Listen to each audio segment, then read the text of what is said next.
I was 18 years old when I got married. I belonged to a very conservative family, a Baloch family, where good daughters never say no to their parents. My father wanted me to get married, and all I said was, if that makes you happy, I'll say yes. And of course, it was never a happy marriage. Just about after 2 years of getting married, about 9 years ago, I met a car accident. Somehow my husband fell asleep and the car fell in the ditch. He managed to jump out, saved himself. I'm happy for him. But I stayed inside the car and I sustained a lot of injuries. The list is a bit long. Radius ulna of my right arm were fractured. The wrist was fractured. Shoulder bone and collarbone were fractured. My whole rib cage got fractured. But that injury that changed me and my life completely was the spine injury. Many people came to rescue. They gave me CPR. They dragged me out of the car.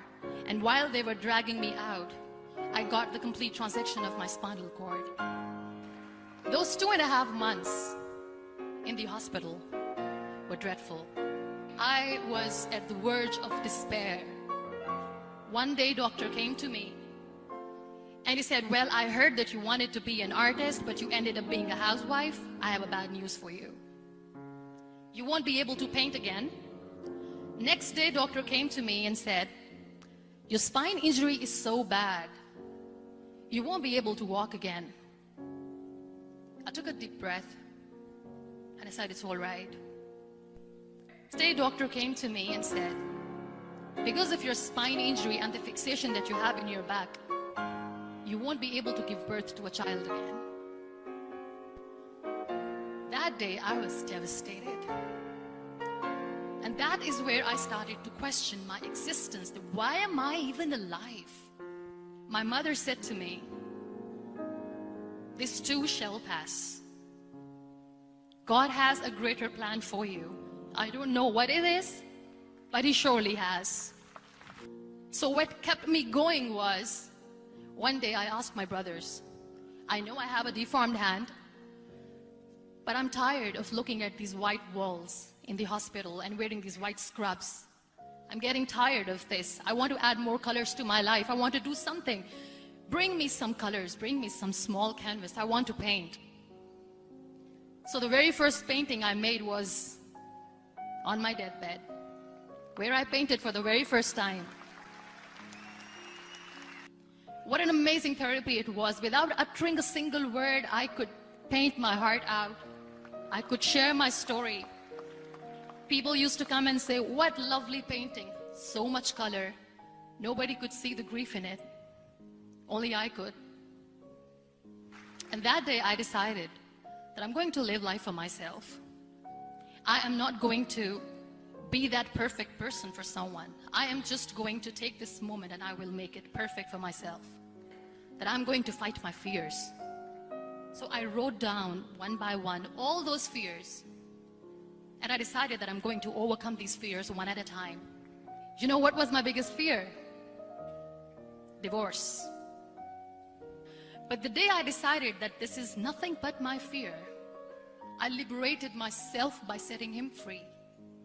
And I made myself emotionally so strong that the day I got the news that he's getting married, I sent him a text that I'm so happy for you and I wish you all the best. And he knows that I pray for him today. Number 2 was, I won't be able to be a mother again. And that was quite devastating for me. But then I realized there are so many children in the world, all they want is acceptance. So there is no point of crying, just go and adopt one. And that's what I did.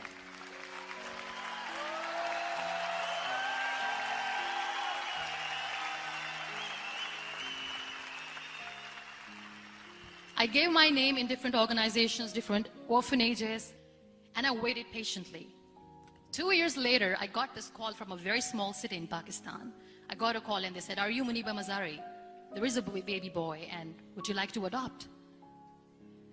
And when I say yes, I could literally feel the labor pain. I said, yes, yes, I am going to adopt him. I am coming to take him home. And that day, I was 2 days old, and today he's 6. You know, when you end up being on the wheelchair, what's the most painful thing? People think that they will not be accepted by the people because we, in the world of perfect people, are imperfects. So I decided to appear more in public. I started to paint. I have done a lot of modeling campaigns, different campaigns. I decided that I'm going to join the national TV of Pakistan as an anchor person. I became the National Goodwill Ambassador for UN Women Pakistan, and now I speak for the rights of women, children.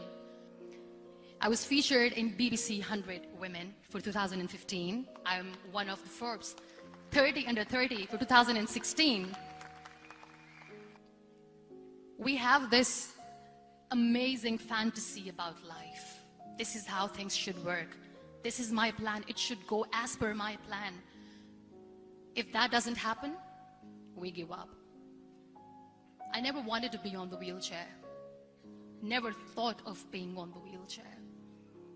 This life is a test and a trial, and tests are trials are never supposed to be easy. So when you are expecting ease from life, and life gives you lemons, then you make the lemonade, and then do not blame life for that, because you were expecting ease from a trial.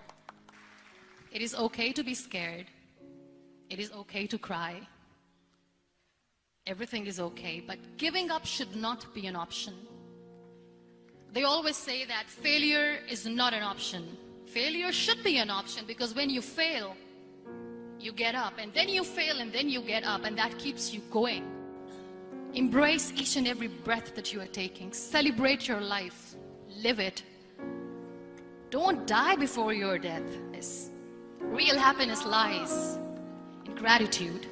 So be grateful, be alive, and live every moment.